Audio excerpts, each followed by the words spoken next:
And now, your Precision 18 forecast. News 18. Weather from where you live.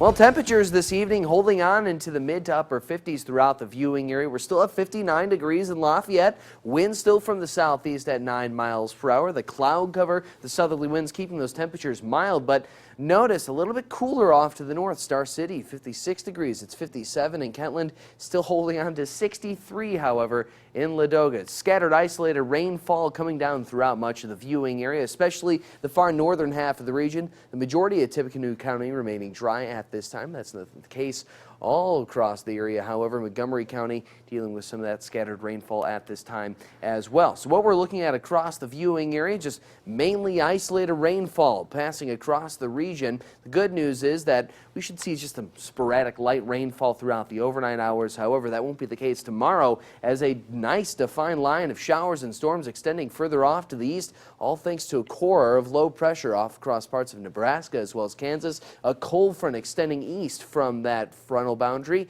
will continue to drive scattered storms across the Midwest, the Great Plains during the overnight hours into early tomorrow morning. Now, the good news is we're not expecting any severe storms or strong storms throughout the overnight hours, just some light scattered rainfall. However, as that low makes its way a little bit closer, you'll notice a few clusters of some heavier rainfall. Maybe some stronger storms early tomorrow morning will be a possibility. But your overnight hours into the early morning hours, seeing temperatures in the mid to upper 50s, 6 a.m. 58 degrees, 59 by 10 a.m. We'll see an overnight low temperature just before that, down to around 56 in West Lafayette. As far as tomorrow goes, I want you to pay attention to the position of this low and the cold front off to the west of us. The moisture flexing northward across the region will bring a heavy dose of rainfall between 6 a.m. and about 9 a.m. That'll kick off to the northeast, then some sporadic scattered rainfall here and there before about your lunch hour. Then that cold front begins to line up to the west of us. It's at that point we could begin to see a nice defined line of showers and storms form just on the leading edge of that frontal boundary.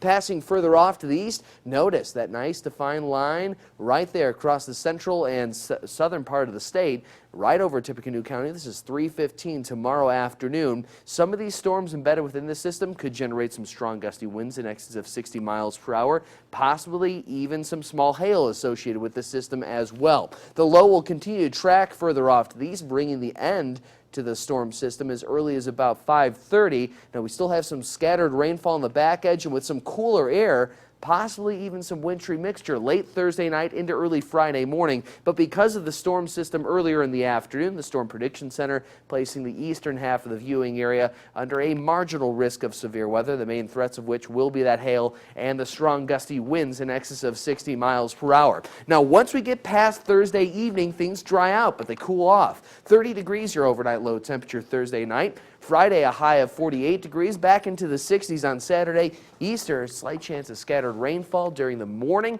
By the early afternoon, we should dry out on Sunday. At least that's what the current models have. We'll continue to monitor the rain chances for Easter, but aside from that, the main story will be the storm system moving in for tomorrow. Yeah, 61 a little bit deceptive because that will be cooling off very quickly later in the day. Yeah. All right, thanks, Cameron. Well,